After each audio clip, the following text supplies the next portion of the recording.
Bonjour, alors aujourd'hui, quelques questions de type jury sur le rang. Je vous rappelle, une question de type jury, c'est une question où généralement la réponse est assez spontanée, c'est quelque chose pour tester des réflexes plutôt que de tester, comme l'écrit, un travail de longue haleine. Voilà, alors soit A, bon, celle-ci est classique, hein, soit A, une matrice de Mn de K de rang 1 avec la trace de A différente de 0, et il faut montrer que A est diagonalisable. Alors, allons-y.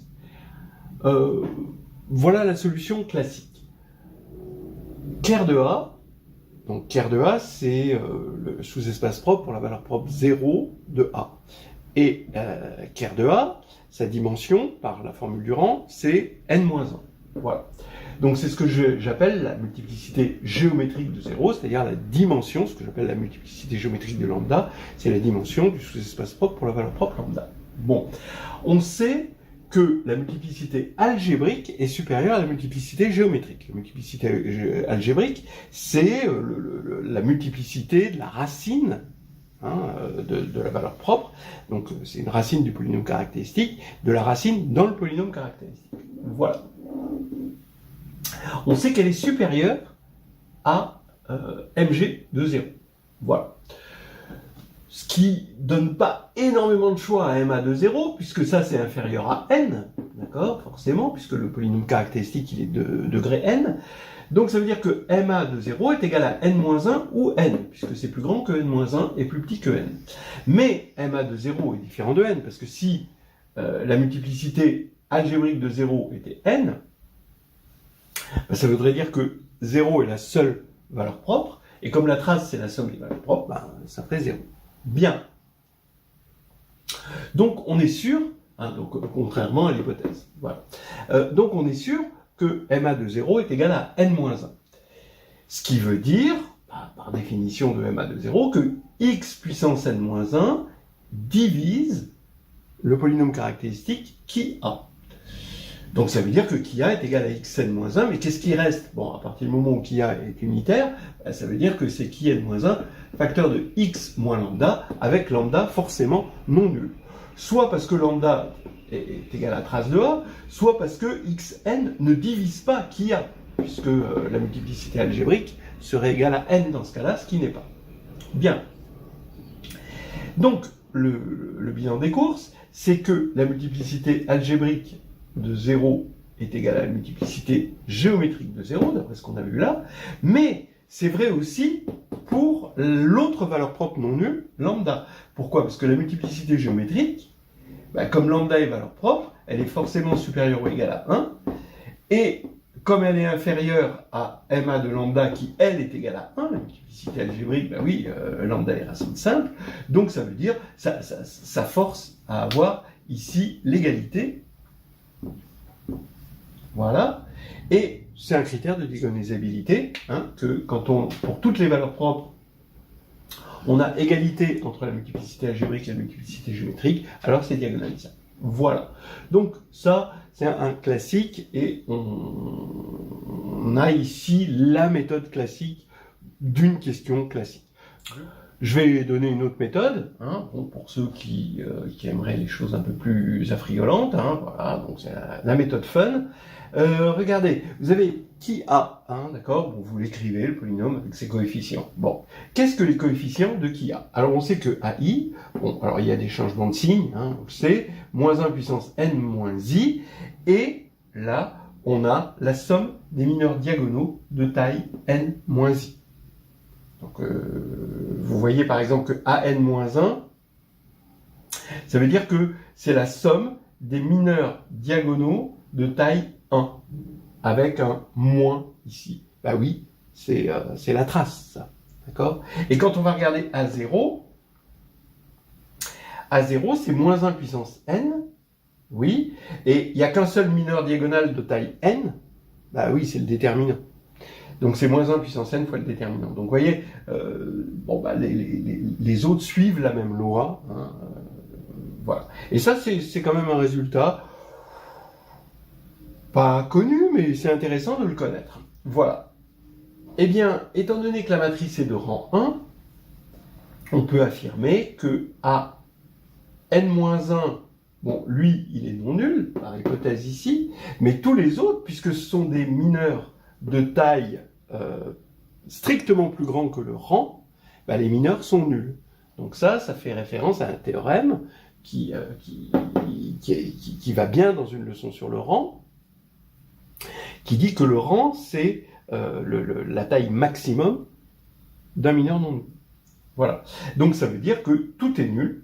Alors on savait que le déterminant était nul, puisque, bon, alors toujours pareil, hein, on suppose que n est strictement supérieur à 1, mais on savait que A0 était nul, puisque c'est le déterminant, mais tous les autres sont nuls jusque-là. Voilà. Et donc ce qui fait que le polynôme caractéristique, c'est xn-1 facteur de x plus a indice n-1, dont on sait qu'il est non nul, puisque au signe près, c'est la trace. Bien. Donc maintenant, j'applique le lemme des noyaux pour dire que l'espace, c'est le ker de a puissance n-1 en somme directe avec ker de a plus a indice n-1 identité. Voilà. Ici, donc vous savez que pour montrer que c'est diagonalisable, il faut montrer que E est somme directe de sous-espace propre. C'est même pratiquement la définition de la diagonalisabilité.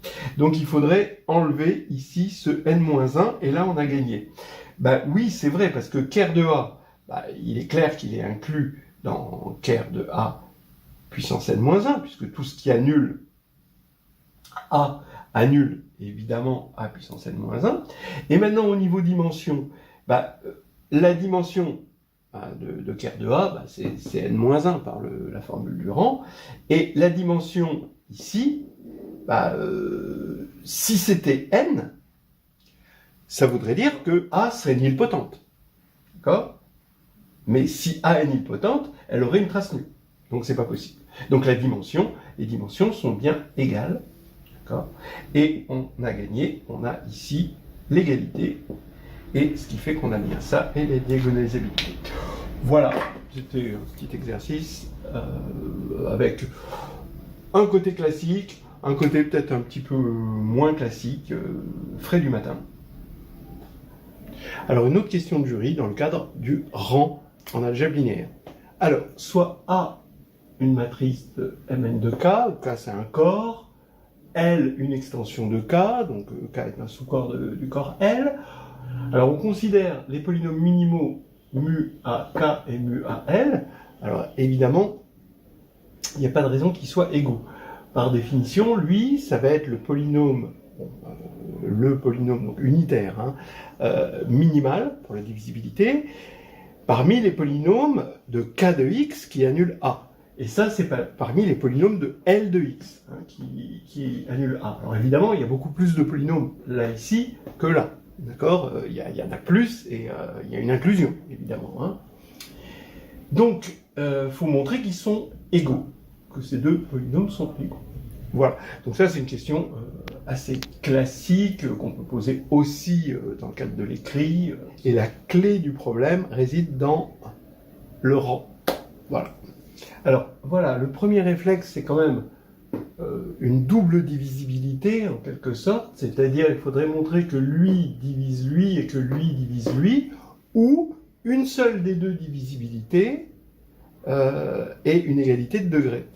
Bon, en fait, on va plutôt prendre la deuxième solution, égalité de degrés et une seule divisibilité. Maintenant, quelle est la divisibilité la plus naturelle? Alors évidemment, hein, je dis égaux, c'est double divisibilité parce qu'on est dans les polynômes et la raison d'être des polynômes minimaux, c'est la divisibilité, évidemment. Ils sont minimaux pour la divisibilité. Voilà. Alors, qui divise qui de façon évidente? De façon évidente, mu à L divise mu à K. Pourquoi? Parce que mu à K, bien sûr, c'est un polynôme de K de x, mais a fortiori, du coup, c'est un polynôme de L de x qui annule A. Donc, le boulot de mu à L, c'est de diviser tous les polynômes de L de x qui annulent A. Donc, en fait, on a ça qui annule ça. Bien. Donc, on a cette divisibilité. Maintenant, il faut montrer que les degrés sont égaux. Et c'est là que la notion de rang intervient. Et c'est naturel, parce que on va poser D égale le degré de mu à K, ici, Et j'affirme que cette famille de vecteurs, donc je regarde ça, bon, c'est des matrices, d'accord, mais je les vois comme des vecteurs dans un espace vectoriel, dans l'espace vectoriel des matrices. Cette famille de vecteurs, elle est de rang D. Alors pourquoi elle est de rang D? Donc je regarde IN jusqu'à AN. Ben oui, parce que je regarde le sous-espace engendré par cette famille, et je veux regarder sa dimension, donc je veux regarder une base. Eh bien, IN A2 jusqu'à AD-1, qui est une famille cardinale D, bah, c'est une base de ce sous-espace vectoriel de Mn de K. Pourquoi? Parce que d'abord c'est libre. Alors c'est évident que c'est libre, puisque s'il y avait une relation de liaison, eh ben, on aurait un polynôme de degré strictement inférieur à D qui annulerait A. Donc ça, c'est pas possible. Ou alors c'est le polynôme nul. Voilà. Donc ça veut dire que c'est libre. Bien. Maintenant, c'est générateur.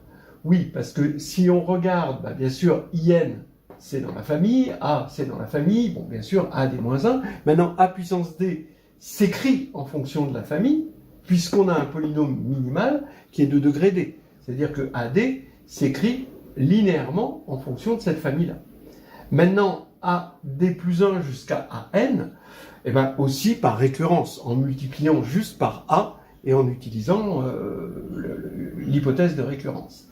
Bien, donc ça, bon, ça peut se dire facilement, même si à l'écrit, si c'était une question d'écrit, il faudrait faire la récurrence proprement. Donc finalement, on a établi que cette famille est de rang D sur K. Mais maintenant, elle est donc de rang D sur L aussi. Alors pourquoi? Alors ça, c'est quelque chose de particulier. J'affirme que le rang d'une famille de vecteurs est invariant par extension. Effectivement, vous prenez une famille de vecteurs, là, V1 jusqu'à Vn. Bon, voilà. Ils sont dans un espace vectoriel, dans une base K puissance n. Donc comme ici, hein, on a une base. Bon, là c'est K puissance n2, hein, mais on est dans une base canonique, donc on peut plonger, en fait, K puissance n dans L puissance n, de la même manière qu'on peut plonger Mn de K dans Mn de L. Bien. Donc maintenant, on écrit les coordonnées des vecteurs en colonne, ce qui nous fait une matrice, alors une matrice rectangulaire, hein, évidemment, et on sait que le rang de la famille de vecteurs, c'est exactement la taille maximale d'un mineur non nul de cette matrice. Ça, c'est un théorème connu, et c'est un théorème qui doit figurer, à mon avis, dans toutes les leçons qui parlent de dimension et de rang, que ce soit à l'interne ou à l'externe. Maintenant, la taille maximale d'un mineur non nul, bah, qu'on soit sur K ou qu'on soit sur L, le non nul reste non nul. C'est pas comme si on quotientait. Si vous êtes sur Z, vous avez, je sais pas moi, 3 qui est non nul, mais modulo 3, bah, ça devient nul, bien sûr. En revanche, par extension, un non nul reste un non nul, puisqu'on a des injections, voilà. Donc, la taille maximale d'un mineur non nul ne change pas, donc le rang ne change pas par extension. Donc finalement, en conclusion, le degré de mu à K, c'est le rang de cette famille indice K. C'est égal donc au rang de la même famille, mais indice L, donc vu comme engendré dans le L espace, cette fois-ci, au lieu du K espace. Et là, du coup, pour les mêmes raisons, c'est le degré du polynôme minimum de A sur L. Donc ici, on a égalité des degrés, donc on a égalité des polynômes minimaux. Ce qui est tout de même quelque chose d'assez typique de la réduction, où tous les objets sont stables, que ce soit le polynôme caractéristique, la dimension des sous-espaces propres, le degré du polynôme minimal, et plus généralement, pour ceux qui connaissent les polynômes invariants de similitude, ils vont rester les mêmes par extension. Voilà, donc c'est quelque chose d'assez sympathique finalement, parce qu'on avait l'impression dans la réduction au départ que les choses allaient dépendre drastiquement du corps, parce que selon s'il est algébriquement clos ou s'il est très très peu algébriquement clos, vous voyez comme Q, eh bien il va y avoir plus ou moins des valeurs propres, ça c'est vrai que les valeurs propres, il va y en avoir plus ou moins, mais en fait, les matrices semblables en haut restent semblables en bas. En gros, si A et B sont deux matrices de Mn de K qui sont semblables sur L, c'est-à-dire sur le grand corps, hein, c'est-à-dire qu'il existe une matrice de passage sur L hein, qui fait passer de tel que PA, P-1 est égal à B, alors on peut trouver une matrice de passage sur K, donc elles sont K semblables. Et ça, c'est un théorème profond de la réduction. Bon, cette fois-ci, on va regarder les propriétés topologiques du rang. Alors, soit R et S, donc R plus petit que S, compris entre 0 et N, a une matrice carrée, on pourrait la prendre rectangulaire, mais bon, on va la prendre carrée, sur R, ça c'est important, et de taille N, de rang R, et il faut montrer qu'il existe une suite AM de matrices qui tend vers A, où toutes les matrices AM sont de rang S. D'accord? Voilà. Alors ça dans un premier temps. Dans un deuxième temps, une fois qu'on a fait ça, on pourra poser la question, parmi les O indicaires, ce que j'appelle O indicaires, eh c'est l'ensemble des matrices A de Mn de R de rang R. Bon, donc le R est normal, le O c'est parce que c'est des orbites pour l'action de Steinitz, pour ceux qui savent, voilà. Mais disons que ça ne va pas être utile dans la question. Pour quel R, OR est ouverte, et pour quel R, OR est fermée. Voilà, vous avez 10 minutes. Alors, on y va pour la première question. On a A, une matrice de Mn de R, elle est de rang R. Alors, qu'est-ce qu'on va faire? On va écrire la décomposition de A en P, cette matrice de rang R, hein, ici il y a R1, hein, d'accord, voilà, fois Q-1. On peut mettre Q aussi, hein, ça dépend, voilà, c'est comme on veut. Le tout, c'est que P et Q soient deux matrices inversibles. Voilà. Et maintenant, qu'est-ce que je vais faire pour construire mes AM? AM, je vais prendre P, je vais mettre les R1 comme ceci, et 1 sur M, pour compléter en S éléments non nuls sur la diagonale, ici, et après que des zéros. Voilà, il y en a S ici, des non nuls, et je remets P et Q-1 ici. Voilà. Bon, il est à peu près clair que la limite de AM va être A. Mais il faut quand même pouvoir l'expliquer. D'abord, c'est facile de voir que la limite de cette suite-là, de la suite de matrices qui est ici, ça va tendre vers ça. Là, vous utilisez la norme infinie. Normalement, avec la norme infinie, c'est immédiat. Parce que, la norme infinie de ça moins ça, ça va être égal à 1 sur M. Voilà. Et donc, ça tend vers 0. Mais, maintenant, pourquoi le fait que cette suite tend vers cette suite implique que cette suite-là tend vers cette suite-là, c'est la continuité de l'application qui a H donne PHQ-1 sur l'espace des matrices. Voilà. Bon, alors, évidemment, c'est continu parce que c'est linéaire, donc là, il n'y a pas de problème. Et pourquoi la continuité joue-t-elle un rôle? Parce que pour pouvoir passer de la limite de cette suite à la limite de cette suite, il faut pouvoir commuter et dire limite quand m tend vers l'infini de PHM Q-1, c'est P de limite HM Q-1. Et ça, c'est la continuité, exactement la continuité. Voilà donc pour cette première question. Ensuite, qu'est-ce qu'on a montré finalement? Parce qu'on veut savoir si OR est ouverte ou fermée. Donc, le mieux, c'est de regarder l'adhérence. C'est une généralité, on est quand même plus à l'aise avec l'adhérence qu'avec l'intérieur. Hein, donc, on va regarder donc si OR est fermé, et si le complémentaire de OR dans l'ensemble des matrices est fermé, hein, pour voir si OR est ouvert. Voilà. Alors, d'abord, l'adhérence, regardons l'adhérence de OR, j'affirme que c'est la réunion disjointe des OK pour K inférieur ou égal à R. En fait, c'est une propriété, en gros, qu'on appelle de semi-continuité inférieure du rang. Alors, on vient de montrer ici l'inclusion de là vers là, c'est-à-dire que n'importe quelle matrice, c'est avec d'autres notations, ok, mais n'importe quelle matrice ici de rang inférieur à R peut être vue comme limite d'une suite de matrices de rang R. Donc ça, on a vu cette inclusion. Maintenant, l'inclusion inverse, c'est-à-dire qu'il faut montrer que si on a une suite de matrices AM avec le rang de AM égale R, alors forcément, si elles convergent vers A, le rang de A va être inférieur ou égal à R, bah oui, c'est normal, parce que le fait que AM soit de rang R pour tout M, ça va faire que quand je vais regarder les mineurs de taille strictement plus grand que R sur AM, d'accord, donc je prends des mineurs suffisamment grands, donc strictement plus grands que R, bah, ils vont tous s'annuler, puisque le rang c'est ça. Mais comme les mineurs sont continus, toujours pareil, comme ici, hein, d'accord, la limite ici, bon, bah, évidemment ça va être 0, quand même tend vers l'infini, mais delta, comme delta est continu, delta de limite de AM, donc delta de A, va être égal à 0. Donc pour tout IJ, donc pour tous les mineurs de taille strictement supérieure à R, les mineurs sur A vont être nuls, ce qui veut dire, parce qu'on a ce critère du rang qui dit que le rang c'est la taille maximale d'un mineur non nul, eh bien ça va vouloir dire que A est bien de rang inférieur ou égal à R. Voilà.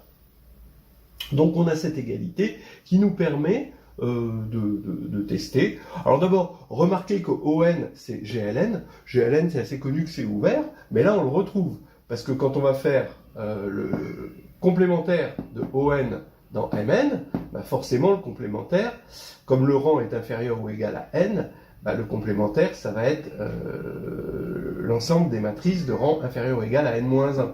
Mais ça c'est l'adhérence, d'après cette formule, c'est l'adhérence de ON-1. Donc c'est un fermé. Ce qui veut dire que ON est ouvert. Alors on peut aussi le voir autrement, hein, le fait que ON est ouvert, c'est-à-dire que c'est l'image réciproque de R étoile, donc R-0, par le déterminant qui est continu. Donc c'est l'image réciproque d'un ouvert par un continu, donc c'est un ouvert. Donc, mais ici, on le voit quand même autrement. Bon, bah, au 0, donc les matrices de rang nul, donc je devrais dire la matrice de rang nul, c'est 0, bah, ça c'est un fermé, c'est clair, c'est un singleton, hein, dans un espace topologique séparé. Voilà.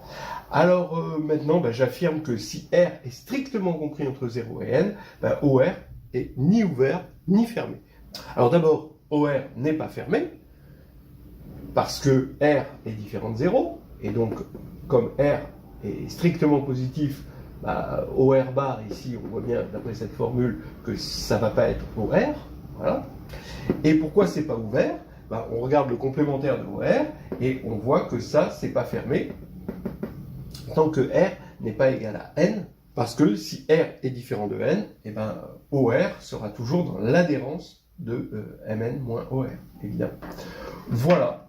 Donc on a dit à peu près tout. Oui, je voulais dire quand même quelque chose, parce qu'il faut toujours positiver.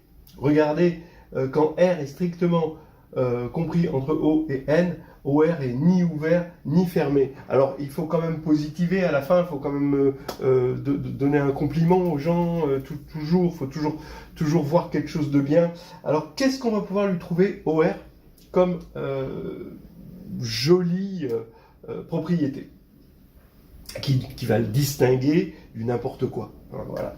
Alors OR en fait c'est un ensemble, d'accord, bon, ça c'est pas terrible, mais il est topologiquement localement fermé.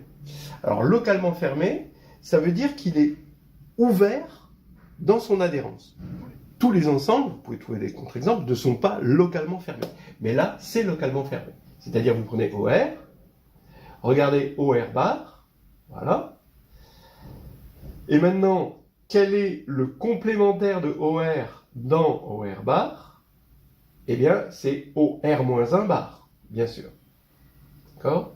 Eh bien, ça veut dire, finalement, que le complémentaire de OR dans OR bar est un fermé, puisque c'est OR-1 bar. Et donc, OR est un ouvert dans son adhérence. Donc voilà, ces orbites sont, moi je les ai appelées O, donc je vous l'ai dit, parce que c'est des orbites, elles sont ni ouvertes ni fermées, mais elles sont localement fermées, et c'est quelque chose d'assez général en mathématiques, en géométrie algébrique, dans le cadre d'actions de groupe de Lie, sur d'actions continues de groupe de Lie sur des espaces topologiques. Voilà.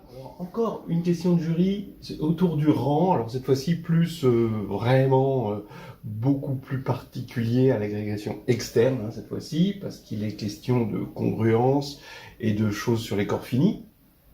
Donc soit P1, nombre premier impair, et deux matrices A et B symétriques sur Fp, le corps Fp, et il faut montrer que le rang de A est égal au rang de B si et seulement si A et B sont GLN de Fp2 congruentes. Alors GLN de Fp2 congruentes, ça veut dire quoi?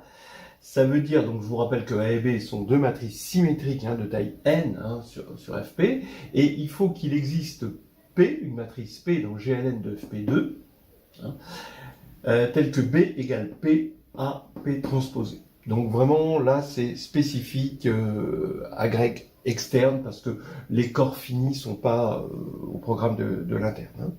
Voilà, vous pouvez vous tester dessus. Alors bon, comme d'habitude avec les invariants, puisque là vous voyez que le rang devient un invariant de congruence modulo GLN de Fp2.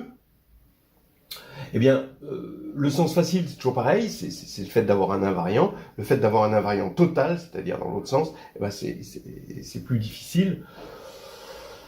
Mais en même temps, ça ne demande pas un savoir encyclopédique. Alors allons-y. Alors déjà, voir que le rang est un invariant dans cette situation-là est assez simple, encore qu'il y a une petite finesse.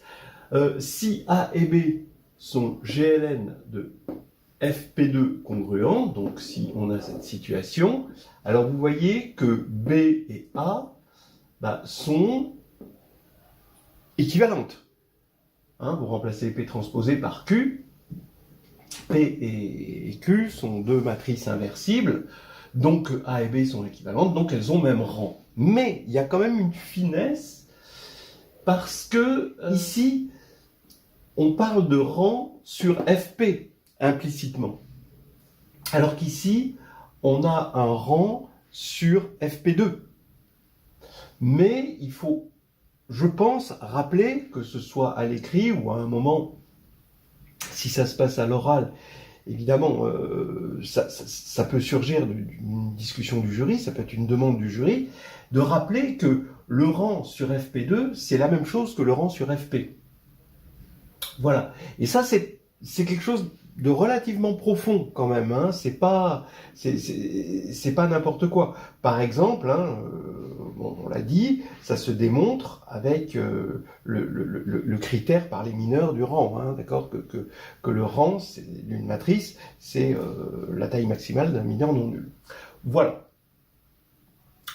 En tout cas, bon, dans ce sens-là, ça va. Dans l'autre sens, c'est toujours pareil pour les invariants totaux, c'est-à-dire il faut montrer, on a des classes de congruence, et on va passer entre A et B, donc on a le rang de A qui est égal au rang de B, et il faut montrer qu'elles sont congruentes. En fait, on va montrer qu'elles sont congruentes à une matrice de forme normale. Et une matrice symétrique de rang R, de forme normale, il y en a pas 36, c'est cette matrice avec R1 et que des zéros. Donc, il suffit de montrer que si A est de rang R, alors A est congruente à cette matrice, qu'on va appeler JR par exemple, et dans ce cas-là, si on arrive à montrer ça, B qui est de même rang sera aussi congruente à JR, et du coup A et B seront congruentes entre elles par transitivité. Voilà, en tout cas, vous vous doutez bien que le calcul d'une matrice P est totalement hors de question. C'est pas quelque chose qui doit être traité comme une équation dont on cherche les solutions par le calcul. Donc, on passe plutôt par la géométrie des formes quadratiques, où on va faire plutôt un changement de base. C'est-à-dire que cette congruence doit être comprise comme un changement de base dans les formes quadratiques. Et les changements de base, bon, bah, on a la méthode de Gauss, hein, parce qu'on est en caractéristiques différentes de 2. Alors regardons ce qui se passe. On va considérer une forme quadratique Q, cette fois-ci sur Fp2 puissance n, dont la matrice c'est A, dans la base canonique. Hein. Ici on a une base canonique et la matrice c'est A. Donc comme on est en caractéristiques différentes de 2, on sait qu'on a la méthode de Gauss. Et donc, dans la base canonique, hein, ici je prends un vecteur, et voilà ses coordonnées dans la base canonique, bah, Q de x1 jusqu'à xn va s'écrire somme de i égale 1 à r de ai li au carré. Alors ça on le sait.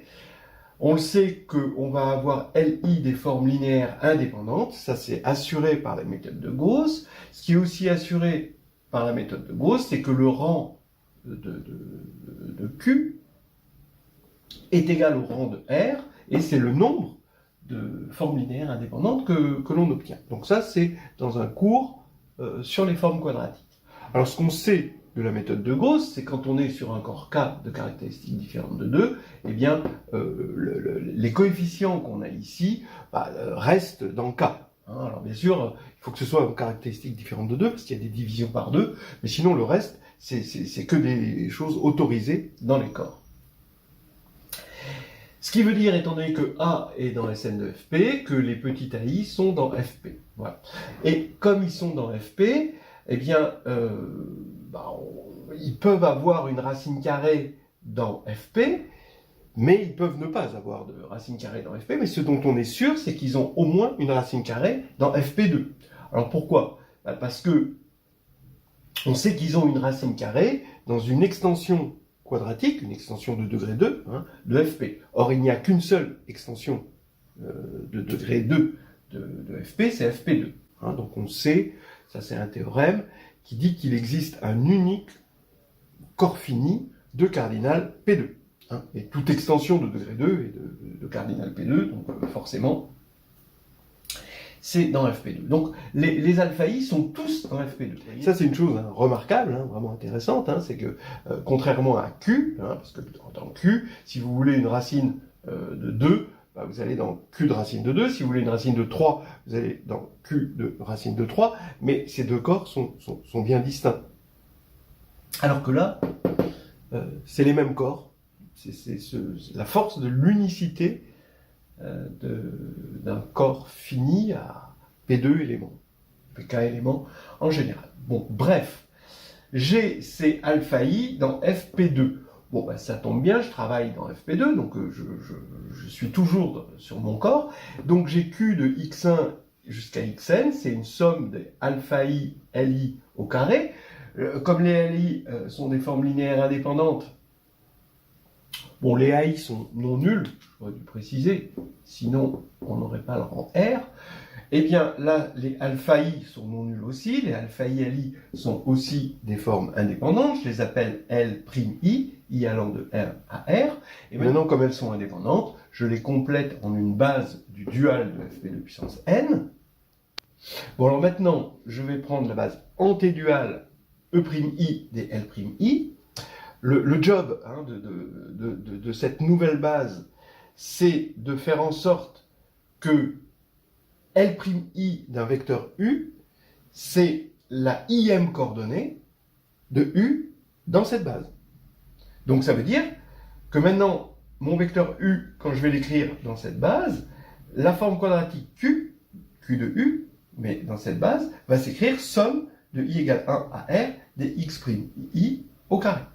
Ce qui veut dire finalement que la matrice de Q dans cette nouvelle base, c'est exactement la matrice Chière dont on avait parlé. Donc on a montré ce qu'on voulait et c'est terminé.